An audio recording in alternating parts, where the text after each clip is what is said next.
Hello friends, இன்றைக்கி டேஸ்டியாக கிறிஸ்பியாக ஒயிட் கலரில் முறுக்கு எப்படி வீட்டில் செய்யலான்னு பார்க்கலாங்க. இந்த ரெசிபியை ஒரு முறை ட்ரை பண்ணி பார்த்தீங்கன்னா இன்றைக்கி கடையில் முறுக்கு வாங்காமல் வீட்லேயே செஞ்சு சாப்பிட்லாம் அப்படின்னு மாறிடுவீங்க. ஏன்னா அந்தளவுக்கு ருசியாக இருக்குங்க.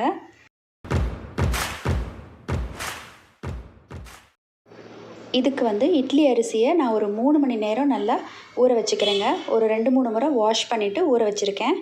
நல்லா ஊறினா நமக்கு நைஸாக அரைச்சி எடுத்துக்க முடியும். இது ரைஸ் மெஷரிங் கிளாஸு. இதில் ஒரு அரிக்காய் இட்லி அரிசி எடுத்திருக்கேன். அதுக்கு பொட்டுக்கடலை அதே கிளாஸில் 3/4 அளவு எடுத்துக்க போகிறேன். இந்த அளவு எடுத்துக்கிட்டால் போதும். ஒரு கிளாஸ் அரிசின்னா 3/4 அளவு பொட்டுக்கடலை. இதை பவுட்ரு ஃபார்மில் நம்ம சேர்த்துக்க போகிறோம். அது காமிக்கிறேன். நம்ம மாவு அரைக்கும் பொழுது ஒரு 7-8 பல்லு பூண்டு, காரத்துக்கு தகுந்த மாதிரி சிகப்பு மிளகாய், கல்லுப்பு தேவையான அளவு, இது எல்லாத்தையும் நம்ம மாவோடு சேர்த்து அரைச்சி எடுத்துக்க போகிறோம். இதை நான் கிரைண்டரில் தான் அரைச்சி எடுத்துக்க போகிறேன். அப்போ தான் நைஸாகவும் அரைக்க முடியும், முறுக்கு நல்லா டேஸ்டியாகவும் இருக்கும். நம்ம இட்லி தோசைக்கு மாவு அரைப்போம் இல்லைங்களா, அந்த டைமில் நம்ம தேவையான அளவு அரிசி எடுத்து இந்த மாதிரி அரைச்சி எடுத்துக்கலாம்.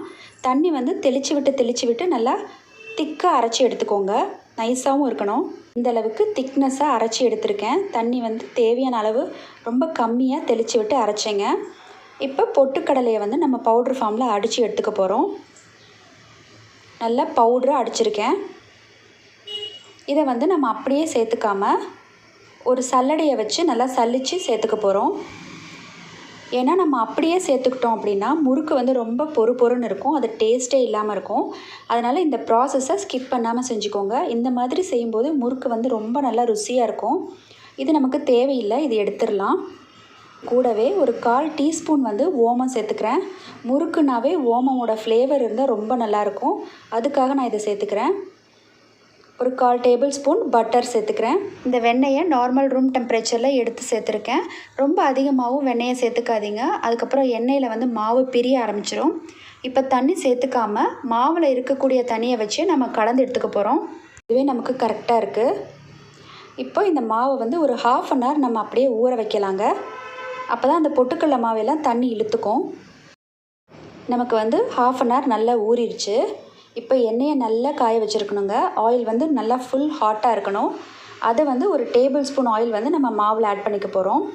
நமக்கு இன்னும் முறுக்கு கிறிஸ்பியாக இருக்கும். இந்த ப்ராசஸ் செய்யும்போது பார்த்து செஞ்சுக்கோங்க, இல்லைன்னா எண்ணெய் கொஞ்சம் கையில் பட்டால் சுட்டுரும். இதை நல்லா கலந்து விட்டுக்க போகிறோம். நீங்கள் செய்யும் பொழுது மாவில் கொஞ்சம் தண்ணி ஜாஸ்தி ஆகிடுச்சுன்னா அரிசி மாவு இருக்கு இல்லைங்களா, அதை கொஞ்சமாக சேர்த்து சரி செஞ்சுக்கோங்க. இப்போ உப்பு காரம் கரெக்டாக இருக்கான்னு பார்க்கலாம். கரெக்டாக இருக்குது எனக்கு. இது முறுக்கு மேக்கர். இதில் எப்படி வருது அப்படின்னு பார்க்கலாம். மீடியம் சைஸ் முறுக்கு மேக்கர் இருந்தால் நமக்கு முறுக்கு ரொம்ப நல்லா வரும். இப்போது மாவு எடுத்து இதில் 3/4 அளவு சேர்த்துக்கோங்க. கொஞ்சம் கேப் இருக்கணும். அப்போ தான் நம்ம முறுக்கு மேக்கர் வச்சு புளியும் பொழுது நமக்கு ஈஸியாக இருக்கும். எப்படி வருதுன்னு பாருங்கள். நான் புளியும் பொழுது கொஞ்சம் டைட்டாக இருக்குது, அங்கங்கே மாவு கட் ஆகுது. அதனால் தண்ணி ரொம்ப கம்மியாக தெளித்து விட்டு நான் சேர்த்து மாவில் கலந்து விட்டுக்கிறேன். இப்போ எப்படி வருதுன்னு பார்க்கலாம். நமக்கு ஈஸியாக இருக்குது. இந்த மாதிரி புளியறதுக்கு ஈஸியாக இருக்கணும். அப்புறம் இந்த எண்டை நம்ம அட்டாச் பண்ணிக்கணும். இப்போ நம்ம முறுக்கு சுட்டு எடுத்தோன்னா கரெக்டாக இருக்கும். இது ஒரு ஹோல் இருக்குது, அது ஸ்டார் ஷேப் இருக்குது. நான் இதை யூஸ் பண்ணிக்கிறேன். அப்போ தான் முறுக்கு ஷேப் ரொம்ப கரெக்டாக வரும். அப்படிங்கிறதுனால இந்த மாதிரி கரண்டியை திருப்பி போட்டுட்டு உங்களுக்கு எவ்வளோ சைஸு முறுக்கு தேவையோ அதுக்கு தகுந்த மாதிரி நம்ம புழிஞ்சிக்கணும். அந்த எண்டை மாவில் ஒட்டிடுங்க. அப்போ தான் அது பிரியாமல் இருக்கும் எண்ணெயில். எண்ணெய் நல்லா ஹாட்டாக இருக்கும்பொழுது நம்ம முறுக்கு ட்ராப் பண்ணணுங்க. அப்போ தான் ரொம்ப நல்லா கிறிஸ்பியாக வரும். இந்த அளவுக்கு நல்லா ஹாட்டாக இருக்கணும். நான் கொஞ்சம் பெருசாக முறுக்க புழிஞ்சிருக்கேன். இப்போ கொஞ்சம் நேரம் கழித்து எல்லாத்தையும் திருப்பி போட்டுக்கலாம். கொஞ்சம் நேரம் கழித்து பாருங்கள், அந்த சலசலப்பு எல்லாம் எண்ணெயில் அடங்கிடணும். அந்த பபிள்ஸ் வருது இல்லைங்களா, அதெல்லாம் போனதுக்கப்புறமா நம்ம எடுத்துடலாம். ரொம்ப கம்மியான அளவு வரும்போது நம்ம எடுக்கலாம். ஏன்னா அந்த முறுக்கு அந்த சூட்டிலே நமக்கு கிறிஸ்பி ஆகிடும். இன்னும் கொஞ்சம் நேரம் ஆயிலே விட்டுட்டோம் அப்படின்னா இந்த ஒயிட் கலர் முறுக்கு கலர் மாறி வந்துடும். அதனால் எண்ணெயை நல்லா வடிச்சிட்டு தட்டில் முறுக்கு எடுத்துடலாம். இந்தளவுக்கு நமக்கு இவ்வளோ முறுக்கு வந்திருக்கு. ஒரு அரிக்காய் அரிசிக்கு நமக்கு இந்தளவுக்கு வந்திருக்கு. மீதி இருக்கிற மாவை தட்டு வடை மாதிரி தட்டி போட்டிருக்கேன். இது சீடை மாதிரி உருட்டி போட்டு ட்ரை பண்ணாதீங்க மீதி இருந்தால் மாவு. ஏன்னா சின்ன வயசில் அம்மா சுடும் பொழுது அது எண்ணெயில் வந்து வெடிக்கிறத நான் பார்த்துருக்கேன். ஸோ நீங்கள் அதை ட்ரை பண்ணாதீங்க, அது வேறு ப்ரொசீஜரு.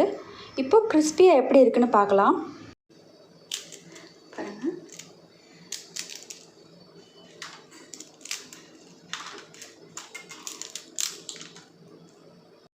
இந்த மாதிரி சுட்டதுக்கப்புறம் ஒரு ஏர்டைட் கண்டெய்னரில் போட்டுட்டு நீங்கள் எப்போ வேணால் எடுத்து சாப்பிட்லாங்க. ஃபெஸ்டிவல் டைமில் கூட நீங்கள் மற்றவங்களுக்கு கொடுத்து ஷேர் பண்ணிக்கலாம்.